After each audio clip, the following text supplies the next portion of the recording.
हवाई नगर कॉलनी येथील हत्याकांडात जे जे शहीद झाले होते त्या सगळ्या शहीदांच्या पवित्र स्मृतीला अभिवादन करतो. गेल्या वर्षापासून आम्ही हा शहीद दिनाचा कार्यक्रम इथे आयोजित करण्याचं सुरू केलेलं आहे. पहिल्या वर्षी काही असं वाटत होतं दादा, पण खऱ्या अर्थानं आपली पोचपोती भेटल्यामुळे आम्ही निश्चित झालं की शहीद दिनाच्या दिवशी विद्यार्थ्यांना शालेय उपयोगी वस्तूचं वाटप करणं काहींना थोडंसं वेगळं वाटलं होतं.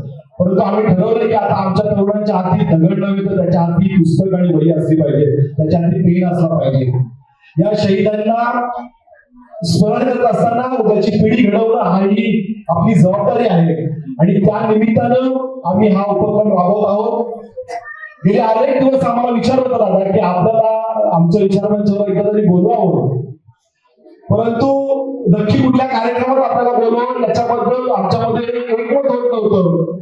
आणि मग यावर्षी जेव्हा आम्ही शहीद दिनाच्या कार्यक्रमाच्या नियोजनात बसलो तेव्हा मग प्रदर्शन आमच्या समोर आपलं एक नाव पुढे आलं, ते म्हणजे श्यामदादा गायकवाड. कारण आम्हाला कल्पना आहे दादा, आपण थोडे कडवे आहात पण आम्हाला विश्वास आहे, आम्हाला माहिती आहे की श्यामदादा भडवे आणि दलाल नाहीये. म्हणून या विचार मंचावर श्यामदादांच्या व्यतिरिक्त कोणी योग्य मार्गशास्त्र आपल्याला वाटलं नाही आणि या लढ्यामध्ये श्यामदादांचं योगदान हे खूप मोठं आहे. दादा खऱ्या अर्थानं या देशामध्ये पुन्हा एकदा मनोवादी व्यवस्था फुफवली असेल, या देशामध्ये पुन्हा एकदा बीजेपी सरकार आलं असेल तर त्यासाठी तुमची पिढी नंतर आमची पिढी जबाबदार आहे मला वाटतं. कारण तुमच्या पिढीने आतापर्यंत त्या मनोवादी व्यवस्थेला RSS ला रोखून धरलं होतं, परंतु आमची पिढी आहे ती मला असं वाटतं कुठेतरी कमी पडते आणि म्हणून आज इथे मनोवादी सरकार आहे. खऱ्या अर्थानं या देशामध्ये आता मध्ये संविधान संसदेमध्ये एक बिल पास करत होते त्याच्यामध्ये संसदेतील खासदारांचं संख्याबळ त्यांना वाढवायचं होतं, डिलिमिटेशन करायचं होतं आणि ते झालं नसल्यामुळे सध्या मोदीचा अहंकार, अमित शहाचा अहंकार दुखवला गेलाय आणि त्यातून मग त्यांनी विविध पक्ष प्रादेशिक पक्ष फोडायचं काम केलंय. केंद्रापासून अगदी महाराष्ट्रामध्ये तुम्ही पाहिलं पाहत असाल तर जवळपास इथे विरोधी पक्ष संपलाय आणि कदाचित जर या देशामध्ये डॉक्टर बाबासाहेब आंबेडकर नावाचं व्यक्तिमत्व जन्माला आलं नसतं, डॉक्टर बाबासाहेब आंबेडकरांचे विचार आपल्याला समजले नसते तर मला असं वाटतं दादा बीजेपीच नाही हो, त्या काँग्रेसनेही या देशामध्ये म्हणून सरकार आलं असतं. कारण काँग्रेस आणि बीजेपी या दोन मध्ये तितकासा काही फरक असं मला वाटत नाही आणि बीजेपी ही जरा जास्त जहाल आहे. खऱ्या अर्थानं आताची लढाई आपल्या सगळ्यांसमोर स्पष्ट आहे. आताची लढाई ही स्पष्टपणे मनुस्मृती आणि संविधानाची आहे. आताची लढाई ही खऱ्या अर्थानं दूध पिणारे आणि दूध पिणारे यांच्यामध्ये आहे. त्याच्यामुळे मला असं वाटतं की आताची लढाई ही आपल्याला जिंकण्याची शक्यता जास्त आहे. दादा मला एक मोठ्या मंत्र्याच्या गोष्टी सांगितलं की 2029 ला बीजेपी सरकार यापेक्षा मोठ्या बहुमत देणार आहे, सिंगल आले पाहिजे असे केंद्रामध्ये. पण त्याच्यानंतर ज्याप्रमाणे फ्रान्सला राज्यक्रांती घडून तिथल्या राज्यकर्त्यांना सुडीवर ठरवलं होतं तसं त्यानंतरच्या काळामध्ये म्हणजे 2030-32च्या काळामध्ये बीजेपीच्या आमदारांनी नगरसेवकांना जर जनतेनं चौकात जाळलं, चौकात आलं तर आश्चर्य वाटत नाही आणि ही परिस्थिती येणार आहे. कारण सत्तेवर बसलेल्या कुणीही स्वतःला अमरत्व प्राप्त झालं असं समजू नये.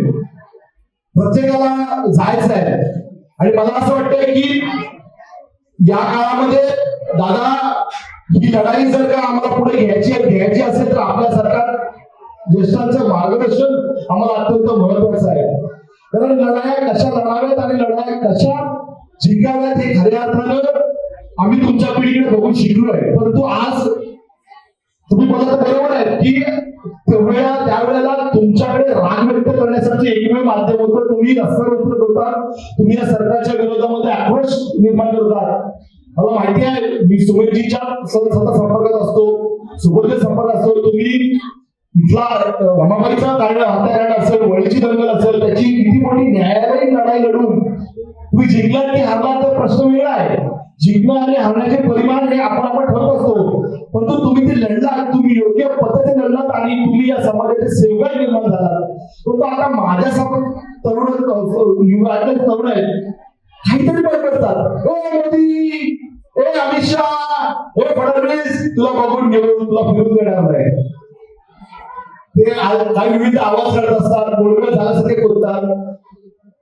याच्यातून मला असं वाटतं की केवळ इशारे देऊन किंवा केवळ आक्रमक भाषण करून काही होणार नाही. आता लातूरला झाली सभा आहे, त्याच्यातल्या काही भाषण तुम्ही ऐकलंही असाल. तर मला असं वाटतं की खऱ्या अर्थानं दादा आपण आमच्या तरुणासाठी येणारं काळ भाषण करावं. ही लढाई खूप लांबची आहे, मनू चेकाळलाय आणि त्याचा जो हा अश्वमेध सुटलाय, त्या अश्वमेधाला रोखण्याचं सामर्थ्य केवळ आणि केवळ फुले शाहू आंबेडकरी विचारामध्ये आहे. आणि या फुले शाहू आंबेडकरांचे खऱ्या अर्थाने पायी आपण आहात. आपण बोलल्याप्रमाणे दादा, कदाचित तुम्ही या विचारांवर येण्याच्या आधी माझी थोडीफार माहिती काढली असाल. माझा जन्म नवाबचाळीतला आहे. माझं अख्खं दारुण हे भायखळ्यात गेलं. मागच्या 5 वर्षामध्ये आपली आमदार ही आपल्या समाज होती, परंतु गेल्या 11 वर्ष 2011 पासून मी मुंबईमध्ये आहे. माझं जाहीरपणे आव्हान आहे, कुणालाही कुठे दिसलो असेल, कुठल्या नगरसेवकाच्या बाहेर दिसलो, घराच्या बाहेर दिसलो असेल, कुठल्या आमदाराच्या ऑफिसमध्ये दिसलो असेल किंवा कुठल्या खासदाराकडे गेलो असेल, आतापर्यंत मी सांगतो की कुणाच्याही दारामध्ये मी उभा राहिलेलो आहे, कुणाचाही कधीही एक पैसा मी घेतला नाही. आणि म्हणून मी सांगतो की या आंबेडकरी चळवळीमध्ये मी नेहमी प्रयत्न केलाय की मला या आंबेडकरी चळवळीला मी दलाल आहे हे कलंक कधी लावून घ्यायचं होतं. I want to become a leader of this movement, not the leader of this movement. आणि म्हणून मी स्वतःला नेहमी जपण्याचा प्रयत्न केला. बऱ्याच वेळेला मलाही आमिष आली, परंतु मला माहिती आहे की जर का तुम्ही लोक विकले गेले असतात, जर का तुम्ही लोक तेव्हा भाकरीच्या तुकड्याचा प्रश्न घेऊन बसला असतात, तर कदाचित आजचा तो स्वाभिमान आम्ही तुमच्याकडे बघून शिकलो, आम्ही शिकलो नसतो. आणि म्हणून जर का मला माझ्या पिढीला उभ्या काय द्यायचं असेल तर तो मला स्वाभिमान द्यायचा, कारण विकलेल्या माणसामध्ये स्वाभिमान कधीच नसतो. तुम्ही बोलत गोष्ट खरी आहे. चळवळीतले कार्यकर्ते रक्त सांडतात, चळवळीतल्या कार्यकर्त्याच्या रक्ताचे सडे वाहतात आणि मग निवडणुका येतात आणि नेते भांडवली करून पैशाच्या पावसामध्ये त्या रक्ताचे सडे वाहून जातात.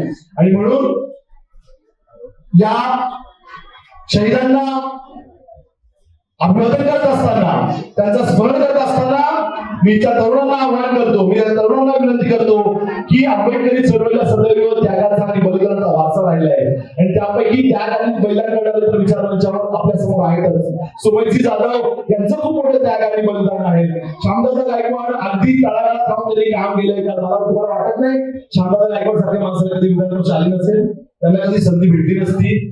परंतु आपल्या समोर आंबेडकरी चळवळीमध्ये काही गद्दार असतील, दलाल असतील, भडवे असतील, परंतु आपल्या समोर आंबेडकरी चळवळीमध्ये काही लढणारे तरुणही होते, लढणारे व्यक्ती होते. त्यांचा आदर्श घेऊन आपण या येणाऱ्या काळामध्ये पुढे जाऊ अशी मी अपेक्षा करतो. आणि तीच खऱ्या अर्थानं आपल्याला या शहीदाला श्रद्धांजली. श्यामदादा गायकवाड इतके जहाल बोलतात, इतके स्पष्ट बोलतात, कारण ज्याच्यावर दाग नाही, श्यामदादाचं घर लोखंडाचं आहे, ते काचेचं नाहीये, म्हणून ते लोकांना दगड मारतात. बरोबर आहे ना? तर मला असं वाटतं की आंबेडकरी चळवळीची जी पोलादी ताकद आहे ती आपल्याला जर कायम ठेवायची असेल तर आपल्याला स्वाभिमानी आपण बाळगला पाहिजे. इथे बरेच सारे तरुण आहेत, कदाचित त्यांना आज श्यामदादा गायकवाड काय म्हणतायत, आज निलेश मोदी काय बोलणार, आज किरण चंद्रे काय बोलणार, हे आज त्यांना अर्थ कळणार नाही. परंतु उद्या कधी ते जेव्हा जगाच्या शाळेमध्ये असेल त्यांना कळेल की असं एखादं वाक्य कोणीतरी श्यामदादा गायकवाड नावाचा चळवळीचा नेता बोलला होता, असं वाक्य कोणीतरी मुंबईमध्ये एक तरुण होता निलेश मोदी बोलला होता.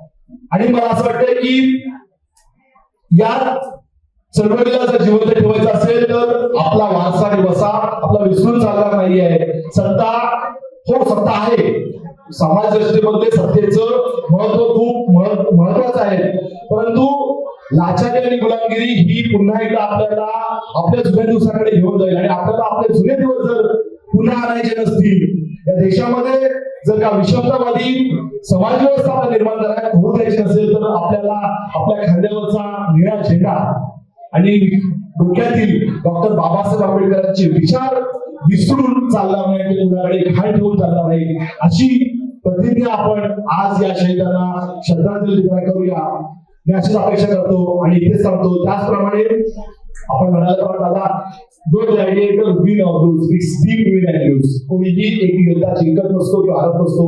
हा कार्यक्रम यशस्वी करण्यासाठी ज्यांनी ज्यांनी माझ्या सहकार्याने आम्हाला मदत केली, परंतु माझे सहकारी आदरणीय संतोषजी गायकवाड, तुषार मोहिते, भूषण डांगडे, रमेश कांबळे या सगळ्यांचे मी आभार व्यक्त करतो. त्याचा त्यांनाही मी सांगतो की वया